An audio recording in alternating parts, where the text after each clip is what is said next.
Victory Studios in downtown Little Rock, this is Capitol View. And good Sunday morning to you. Welcome into Capitol View. I'm Jay Burr. Well, she's known for being fiery, and she will tell it like she sees it. Jan Morgan, well, she's running for the Republican nomination for Senate. She joins us here now, and we've been working on this one for a while, so I'm finally excited you got in here. Well, I've been busy, very busy. I know. You've been out there on the campaign trail. You No, I've not been on the campaign trail. Unfortunately, I hope I get to start campaigning in January. Oh, there you go. I have been involved in a movement, Jay. What is happening, not only in Arkansas, but across America, is a movement. And it's about people finally deciding that it's time to get involved with their government. And that's exciting. Well, you also made a trip to the border here. You brought back some things from the border. I guess kind of what was sort of the motivation for going down that way? I had to see for myself because, you know, very few of our politicians have taken the time to go down there. And when I went down there, I went rogue. I didn't go with police. I didn't have a Border Patrol escort. I went with a crew from another major network, not from Arkansas, but national network. And we just hired a guy to take us out there. Literally, bullets were coming toward our side of the border as we were getting into the boat. And then we also, if you get a chance, go to my Facebook page and just look at the live video. I shot it live. We went rogue. We went all the way down to the border, down into the Rio Grande. I brought this stuff back because I wanted, this is a constant reminder of what's really happening at the border, Jay.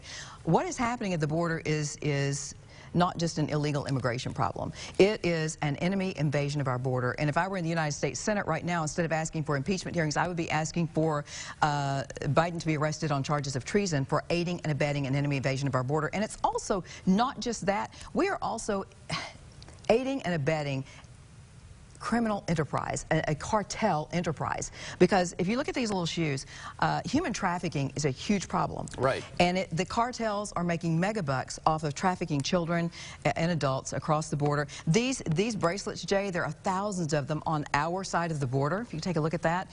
And each one of these aren't distributed by our government or by the other government. They're distributed by the cartels. And these basically make a statement of how much an individual person had to pay a cartel in order to get across the border. And some of the price that these people pay, it may be sex crimes, it may be trafficking, it may be selling their children, or hundreds of thousands of dollars. But and then these shoes, you know, some child, you'll see things like this strode all along our side of the border, and you wonder what happened to the child that had these shoes. Sure.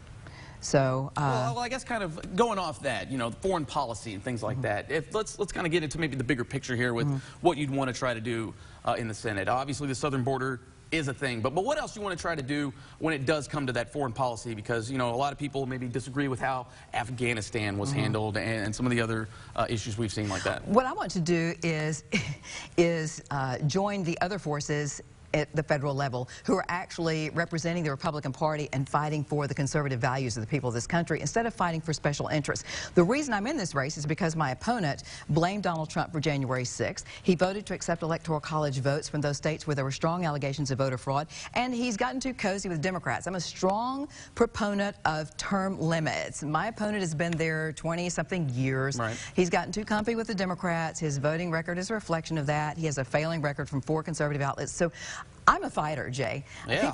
People, you know, the media in this town wants to portray me as some rabid gun nut, and they call me and they refer to me as the gun range owner who's running for office. But the truth of the matter is, Jay, that for 27 years of my life, I was an award-winning television journalist, investigative journalist with a specialty in exposing waste, fraud, and abuse in government. And that exposure, exposing rhinos, helping eliminate rhinos, removing them from office, and replacing them with citizens who understand what it's like to try to live under the oppressive government tyranny that is happening in this country, that's my goal. And I'm so excited. Did you come to our Medical Freedom Rally? I was there. It was quite a crowd. It was fascinating. The reason this is exciting is because before I ran for office, what I was trying to do is get people in our state to engage with their government. Sure. Do you know that when I ran for governor, only 18% of registered voters in this state even bothered to vote in the primary? That is a huge statement about the epidemic of willful ignorance and apathy. I don't know, I don't care. But now so much is happening on the medical front where people are losing their jobs and losing their careers over a personal, what should be a personal decision about a vaccine. Has made people decide maybe they should pay attention to who their legislators are. And here's what's exciting. Of those hundreds of people that you saw show up at our state capitol, many of those people were Democrats, they were Republicans, they were independents, they were people who've never engaged with their government. Right. And they realized that you have to do that. Many of them didn't even know who their state senator was, their state rep was. So after the rally, we took those people inside the Capitol. And I was so excited that for once, I didn't have to testify as an activist, but the people were. And their stories are much more compelling than a voice for the people. But to have citizens, mothers, you know, people from all walks of life testifying about how these mandates were going to impact their lives and their children's lives, it was a great victory. And I'm excited that many of those people are now stepping up and running for office. So I think you're going to see a huge wave of non-politicians in office, not only in Arkansas but across this country. And I guess kind of basing off the medical freedom rally, you know, what has been some of the reaction from folks when you have been able to kind of at least talk campaign a little bit, even though I know you've been busy doing a myriad of other things, but I've been fighting for the people. Yeah. While my opponents have been campaigning on tax dollars, and being on TV, I've been out there actually fighting for the people. Let me just say this, I don't get to say anything else. I am the only candidate, incumbent included, I am the only candidate in this race who has a proven record of fighting for the people, of outmaneuvering the Biden administration to get laws passed in Arkansas to protect Arkansans from unconstitutional federal overreach. I'm the only candidate in this race that has a proven record of successfully doing that. Now, one thing, we do this in Arkansas. We have a balanced budget. It's an amendment. Got to do it. You want to try to bring that to the national level. I know it's been a big thing that a lot of candidates have talked about, but how do you want to try to go about doing that? Our career politicians have forgotten what it's like to actually live out here as a citizen under their big tax and spend mentality. Our federal government needs to learn to live within the budget, just like the rest of us do. We all have to look at what we bring home and try to balance that out, pay our bills, find enough to live on, and our federal government should do the same. And the infrastructure bill, this whole mentality of the government just printing money and then giving it to states and giving it to businesses and giving it to people, that's socialism. That is not. We fled oppression. We fled socialism. We need less government in this country. The answer to almost all of America's problems is get the government out of the way. Just get the government. Less government is better government. The government that governs best governs least. And that is what I'm going to be fighting for with the other freedom fighters. We do have a freedom caucus in the House in D.C. Yeah. We need one in the Senate. And I can promise you that when I get there, that's exactly what I'm going to do. Well, there you have it here. That's just the tip of the iceberg. Jan Morgan here. We're definitely going to have to bring you back in, ma'am, because we've got a lot to talk about still. But we are limited on time, unfortunately. They only give me so much time here on a Sunday morning. But again, Jan Morgan, she is running for the Republican nomination for the U.S. Senate. Ma'am, we certainly do appreciate it. We'll do it again soon. Jay. We will. Absolutely. Well, when we come back, the special session will start this Tuesday. And the big undertaking is tax cuts. But not everyone is in favor of that. You're watching Capitol View on Sunday morning. You're watching Capitol View, Sunday morning talk focused on the political scene in Arkansas. Welcome back into Capitol View. Tax cuts will take up a bulk of the action during the special session coming up this week. But some think that money could be better spent, well, being spent. And with us to debate this matter, State Senator Johnathan Dismang, and also Executive Director for Arkansas Advocates for Children and Families. It's a lot. Rich Huddleston here, so he's got a little longer title than you, Senator. So, fair enough. But let's start with you, Senator. You know, we've kind of talked about it a little bit here on the show, but now that we've kind of got a pretty solidified plan, obviously we called a session for a reason. Right. Kind of give us sort of the quick rundown version of what we can expect. Obviously, there'll be some tweaks maybe made here and there, but what are we looking at here with the tax cuts? So first of all, I think we've taken a very responsible approach to creating one of the biggest tax cuts in Arkansas State's history. And you know, there's three foundations or three components that I think it really covers. Number one, that simplification. We've got the most complicated tax code in the country. This takes us from 3 tables to 2 tables, and that'll really help some of our payers, especially those on the lower income scale. Second, I think there's fairness. It provides a tax cut for every income taxpayer in the state of Arkansas. And then third, I think it helps get us closer to being competitive with our surrounding states and those other states that are actually looking to alter their own tax system. Kind of gets us up to date, gets us in line, and hopefully helps us create some jobs, retain some jobs, and create some investment here for us. And now, Rich, a lot of people think, oh, some income tax cuts, that's great. But you guys kind of have a little bit of a different approach here with this. Yeah, we do for a couple reasons. Well, let me just say, kind of top-line message, we think the tax package is is overall too expensive, that it highly favors the wealthy, and it's really going to hurt our future ability to make investments in the state budget that we think would help all Arkansans. But I think kind of more specifically, we have a national partner, the Institute on Taxation and Economic Policy, which recently did an analysis of the plan. And what they found was that, one, the tax plan was going to be more expensive than DF&A is projecting, which is about $500 million. ITEP came back with an estimate of about $600 million. I mean, I can talk about the reasons for that difference, but you're talking a difference of about $100 million, sure, which is a lot of money.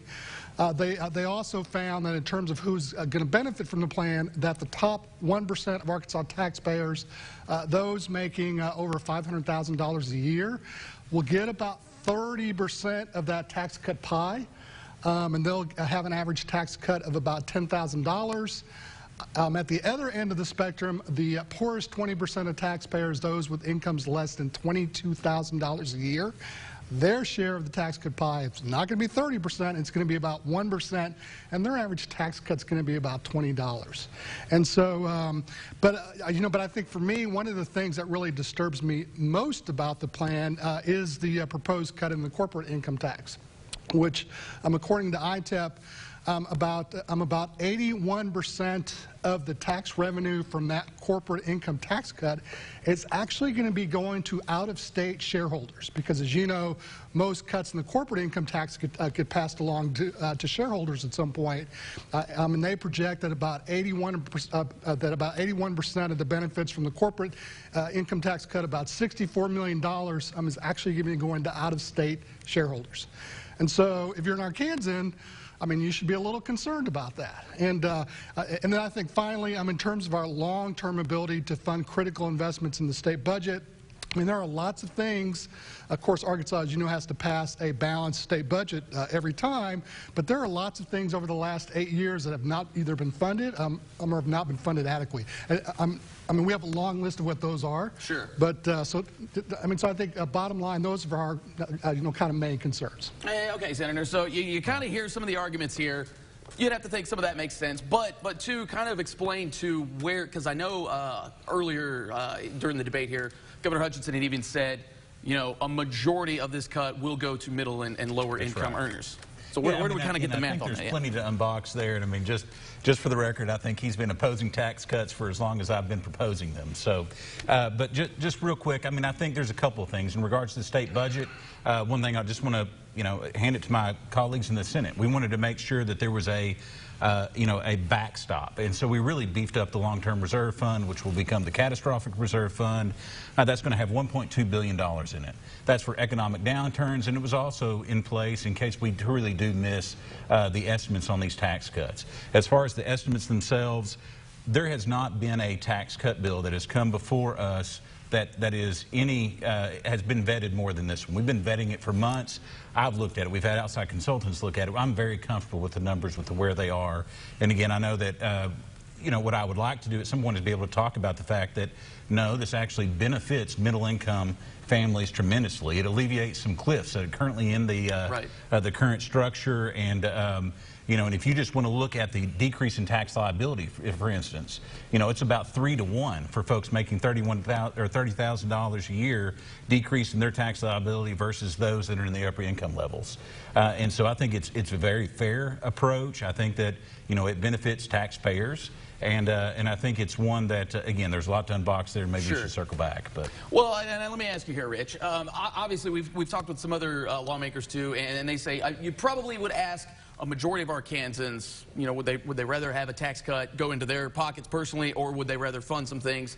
A lot of them tend to think Arkansans would want that money themselves to kind of spend it, reinvest however you want. So I guess in regards to that, kind of what are some of those things that you'd really like to see funded that maybe, because also too, this does say that the government is still fully funded when it comes to these tax cuts? Sure. Well, a couple things. I mean, on your polling, part of the question, let me just say that I think if you look at, a lot of the tax polling that's been done, even in conservative southern states, what more people care about is actually the rich and corporations paying their fair share rather than cutting their own taxes. I think polling consistently, believe it or not, shows that. Sure. But I think in terms of the low-income part of the package, you know, there is a $60 non-refundable credit for those below. I think it's $24,000 roughly. Couple issues with that. One, the size of that part of the tax cut package is only $20 million. So you're talking $20 million out of $500 to $600 million, depending on whose estimate you believe on the total cost of the package. But I think the other thing about that non-refundable credit is that it's not going to help a lot of those who need it most. And I mean, that is low-income taxpayers who, quite frankly, don't earn enough income to pay taxes. And if you don't earn enough income to pay taxes, a non-refundable credit really does not help you at all. Now, in terms of what we would like to see funded, which we know is not going to happen this session, but over the last 10 years, we've done very little to expand pre-K. In terms of early childhood education and quality child care for birth to 3, we do very little there. We still have a rather lengthy disability waiver wait list. We've not funded the Positive Youth Development Act, which is access to after-school and summer programs. We had a juvenile justice reform bill that was great that passed a couple of years ago, but it was unfunded. Right now, DHS does not have enough caseworkers to process Medicaid applications. And so the wait time on getting access to Medicaid is longer than what's legally allowed. I mean, I have a long list, but I'll stop there so I don't keep going. So, well, and two, when it comes to sort of these low-income earners, it's just, does this kind of come down to the fact of the matter is, if they're low-income earners, so therefore they're not responsible for a lot of the tax bill, and just kind of sort of, you know, it is what it is. Well, I think it speaks a little bit to what we've done in the past for low-income earners and in the taxes that they pay. Mm-hmm. You know, to his point, I mean, they're not paying taxes, and it's hard to get a tax cut if you're not paying taxes. Even though we have put this non-refundable credit in place, and it's going to benefit a number of folks that pay a small sum of taxes into the state. In my opinion, that's really going to help our retirees, folks that are in fixed income. That $60 credit will help alleviate pretty much all the taxes that they pay. And again, really some of the folks that get the biggest bang for the buck on this tax cut are those that are in the $30,000 range. Those are folks that have not really participated or been allowed to participate in previous tax cuts because of the multiple tables. And when we smooth that out, they actually get a tremendous tax cut, and I think that's going to be a benefit to those working families. Okay. Well, I mean, let me just say that on that non-refundable credit, I mean, we do think that that's probably the best part of the plan, but it just doesn't go far enough in terms of the refundability part of it, the amount and all that. I mean, I will just say that just to the question in terms of who benefits, the Institute on Taxation and Economic Policy is one of the few groups in the country that actually has a simulation model set up to actually estimate these things. And I will just say that if you remember back to, it was either prior to the 17 session or 19 session, there was a tax package put together with the DFNA estimate, and it was ITEP that came along and found that there was a major flaw in the methodology, and the estimate was going to be way off, and DFNA had to come back and revise their estimate based on what ITEP had told them. And so, so we're talking about a national research organization here that has capability, quite frankly, that is hardworking as our DFNA does not have. Oh, it is a topic we could go on for probably about 2 or 3 shows here, but unfortunately we got to cut it right there. But stirring debate should be interesting, and I'm sure we'll keep on the debate here once the special session gets going here in this next week. Rich Huddleston with the Arkansas Advocates for Families and Children, State Senator Johnathan Dismang. Gentlemen, we certainly do appreciate some of the insights. Thank you. All right. Well, when we come back, we've got more. President Clinton was in town, plus the latest on the abortion debate up in Washington. You're watching Capitol View on Sunday morning. You're watching Capitol View, Sunday morning talk focused on the political scene in Arkansas. And welcome back into Capitol View. Supreme Court arguments are driven by questions from the justices. On Wednesday, Justice Sonia Sotomayor focused her questions on whether the Supreme Court can survive the appearance of political bias in this abortion case. Justice Sonia Sotomayor says Mississippi passed its 15-week abortion ban precisely because the Supreme Court now has a 6-3 conservative majority. Will this institution survive the stench that this creates?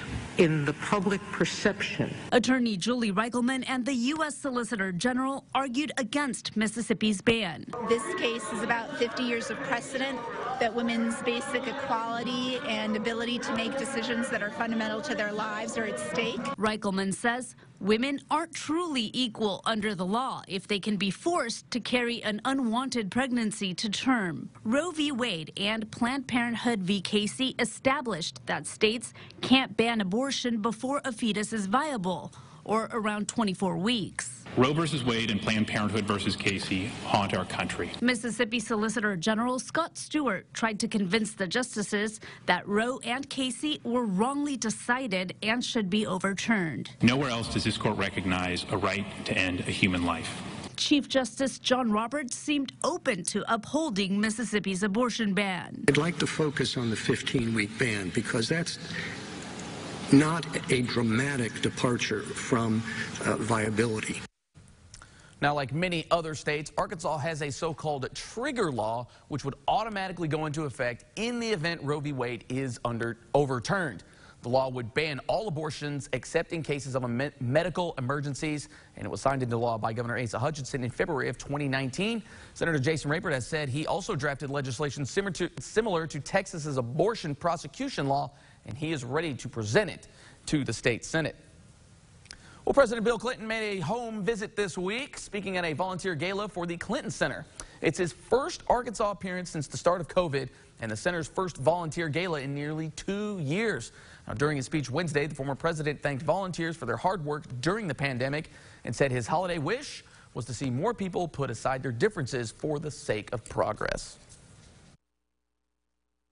If you just a two-sided cartoon, it's hard to make a full house out of that. And still a colorful speaker indeed. In addition, he promised to not be away so long the next time, and he'll visit home again. The Clinton Presidential Library back open as well, and it can be visited every day of the week. So get on out there. And we're back to wrap it up after this. You're watching Capitol View on Sunday morning. That is it for this week's show. We're back at it again next week. I want to thank all my guests for coming in. I want to thank you for joining us as well. Enjoy the rest of your weekend.